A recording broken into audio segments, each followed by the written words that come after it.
Hello, I hope everyone's well. I'm going to show you how to do reverse parallel parking in a very easy way. So I've been instructor for quite a while, over 15 years. I'm going to show you what has worked best for most people. And it doesn't really matter whether you're doing it in my car, your own car, or any other instructor's car.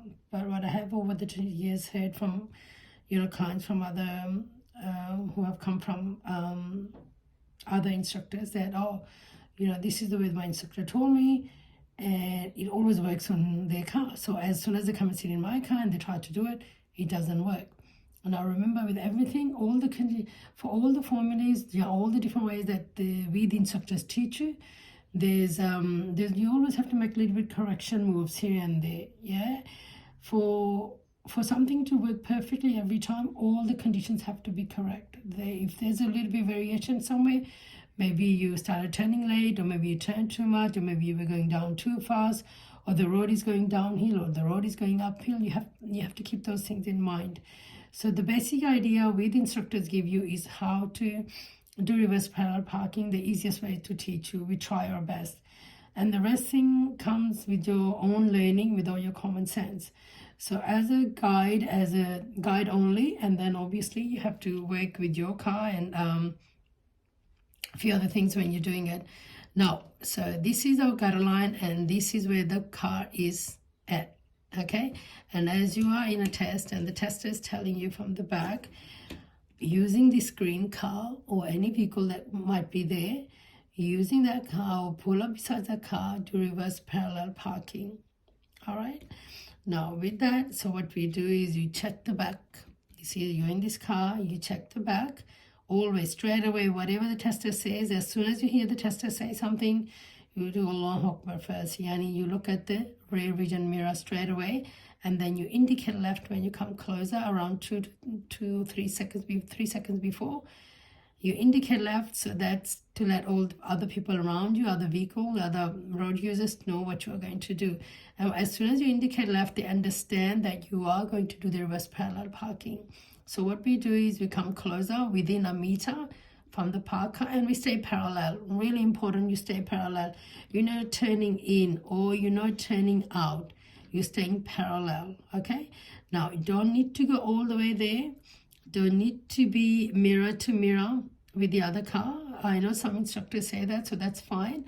But the way I like to say it, even if you do go too far forward, put the car in reverse, the signal's still on, do your rear vision reverse observation. Yani you look over the left shoulder and you're looking right through the back windscreen, and then you're moving the car. And I want you to come back to a point where you can see the tail light or the end of this car in your back side mirror window, or even in your passenger side window. It's more or less in the middle. So when you're looking across from your side to the other side, you can see the tail light there. Or even if it's there, it's still good, as long as you are behind the other car. Your back of the car is a little bit further off. Now at this point, you turn the steering to the left, all right, half left, or turn it upside down. So the riding side becomes upside down the first time. Or if you look at the steering wheel, you'll see the smiley with the design of with the curves, of the steering. You'll see a smiley. So when it's in the straight position, it's a sad face at the top. When you turn it halfway or 180 degree or just upside down, or you could have the airbag is on the top. So just upside down, it's called half a turn. Then the car is already in reverse, the indicator is still on. You move the car slowly, and the car is going to slowly curve in like so. Notice how the front is not going out too far, and that's really important. Yeah, we don't want it to be, if you turn too much, what happens is the front is going to go way off like that. Okay, then if you don't have enough space, or if you're not controlling the speed, it's going to be hard. It's going to be really hard to bring it in, because at the back you've got the curved wall, yeah, and in the front you have the car, and there won't be much space to turn the car in. Can you see that? So when you do half a turn, it really comes at a really nice angle. So it's around 45 degree turned, not more. And then if you imagine the clock, it's more or less pointing in between the 1 and the 2, yeah? So it's not going to the 3 o'clock or even before 3 and 4, 2 and 3. Just right into the middle and just comes in right and nice, easily. And then when you see the back wheels, it's near the gutter line. It's near it, but it hasn't touched it yet. You start turning, clocking the steering all the way to the right. Okay, all the way to the right. It will stop turning by itself. Now, 2 ways of doing that. You can either move the car very slowly as you're turning full to the right, or you can also stop as you are stationary. You can turn a full lock to the right and you will have the same effect. But the thing with these, turning the steering full when the car is stationary is really, it's called dry steering, and dry steering is not really good for the tires and the steering components of the car. But many learners tend to do that. But either way, you will get the same result. So when you start turning steering to the right, what happens is the back wheel is going to come onto the gutter line first, and then slowly, it's just going to bring the front in as well, like so. Okay, so you must park the car within 30 centimeters from the curb. If you park the car with one wheel out and the other in the test, you can even look now, it doesn't look right, yeah? It looks really awkward position. In the test, this will be marked as a no. You won't get a yes. In order to get a yes, you must have both wheels here and then leaving around 1 to 2 meter distance between your car and the car in the front. Okay, this is called a low speed maneuver. It's not a racing contest, okay? You just have to, the main thing the tester wants to know is your understanding of the car when it is in reverse. Really, really important. You should not be scared of it, yeah? And it's really important to practice as much as you can, and always practice with different cars, yeah? So sometimes you might have the trailer, exactly the same thing. We are not going all the way there. You're staying with their tail, the end of their tray, more or less pointing to your side window or the back window. Then you're turning half. Now this time, because the trucks tend to be wider, you will have to go in more, yeah? And it might look like as if you're pointing a little bit out. It's all right, so keep it going. And then again, using the same concept, when the back wheel is near the gutter line, you're swinging full to the right as you're moving back, and the car will curve in like that as well, nice and slowly. And then you are moving forward to leave 1 to 2 meters in between. Okay, so whether this car is a small car, yeah, small car, a big car, or even a bigger car, you're going to use more or less the same concept to bring it in. Okay, and then obviously you have to keep in consideration the width of the other car and how far it is parked from the other side. Now, nowadays, many cars have the cameras, so you can use a camera, but the initial observation from here must be the reverse observation, like turning or looking over the shoulder, left shoulder, to look straight to the back. And I usually tell them, look at where my L plate is. Where the L plate is, you need to look straight through the back and before you reverse. Now, with this one, you have 4 moves to do it in by. Your first move is when you are in drive mode and you indicate a left and you're pulling up beside the car. That's your first move. Once you put the car in reverse mode, that becomes your second move. So reverse observation, moving half, going all the way in, okay, and then curving the car in like so. That's all your second move. And the third move is when you put the car in drive, that's called your third move, and you drive forward. If you feel you've gone too close, you can go back for the fourth move, and that is reverse. Okay, now really important to do a lot of practice. And I have said that before, that when you're doing your reversing, go into a empty parking lot and put the car in reverse, turn it left, turn it right, and see where the back is going, see where the front is going. And the basic idea with the reverse is when you put the car in reverse, back is the front. This is not front anymore, okay? So whichever way you turn the steering, that's where the back will go. And that's where you indicate left as well. So because we're going to move to the left, you indicate left, you turn the steering to the left, and obviously if the back is going left, where is the front going? Front is going to the right, okay? That's the main thing you need to understand. When the car is in reverse, I'll repeat it again. When the car is in reverse, back is the front. Whichever way you turn the back, the steering, that's where the back will go. So say by mistake, if you instead of turning half left, you turn half right, what's going to happen?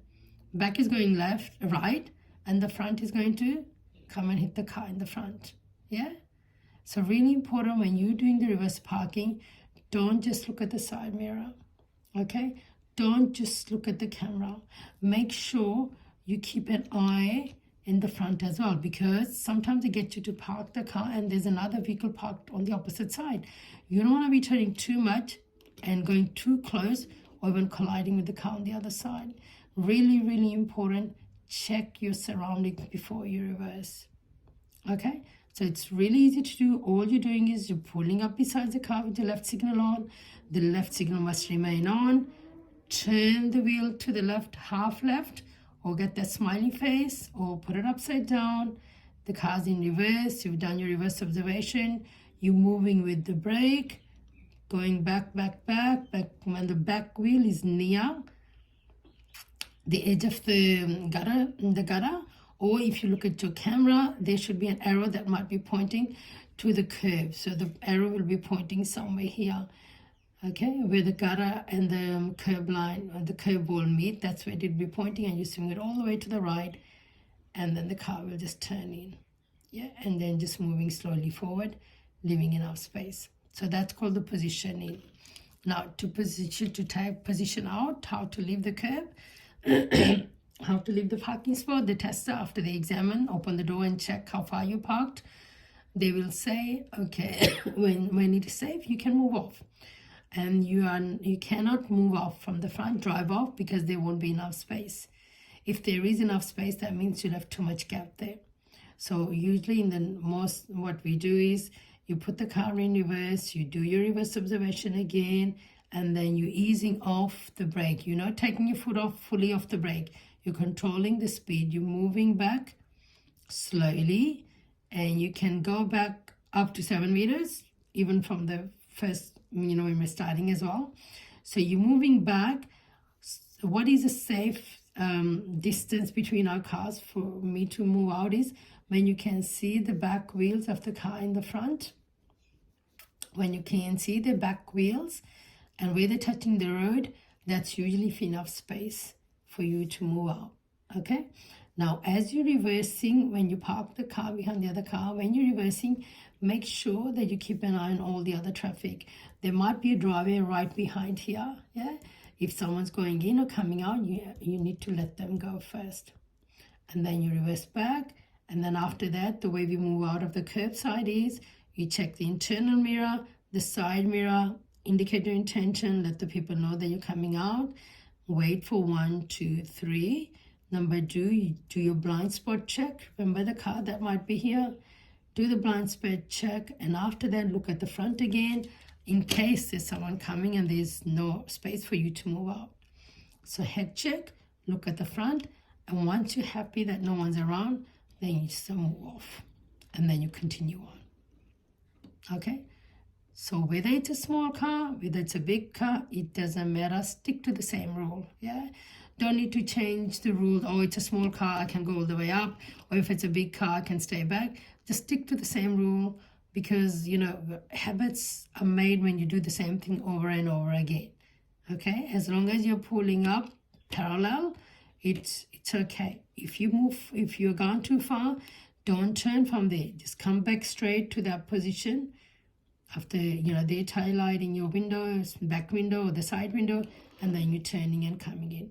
Now, another thing I usually tell my clients to do is, number 1 is to practice in different with the different vehicles. And another thing is, on purpose, make a mistake. Okay? On purpose, make a mistake. And then fix it up. Okay? Not everyone can do the parking in one go, which is fine. Yeah? But on the day of the test, your mind is somewhere else. Usually in practice, you've never made a mistake. But what happens because of your nervousness or anxiety, you muck it up in the test. That's okay. All right? They're not wanting, the testers are not looking for perfectionists. Yeah? You made a mistake, fix it. That's all. All right? If you're using more moves than 4 moves, that's okay as well. You don't fail. You will fail if you go too close to the other car and the tester says, or you strike the other car. Inshallah, that won't happen, God willing. But if you go way too close to the car and the tester and even your learner, if you go with your learner's, your instructor's car, and learn, and they are in, because when the car's in this way, even the instructor can't tell if it's going to hit sometimes.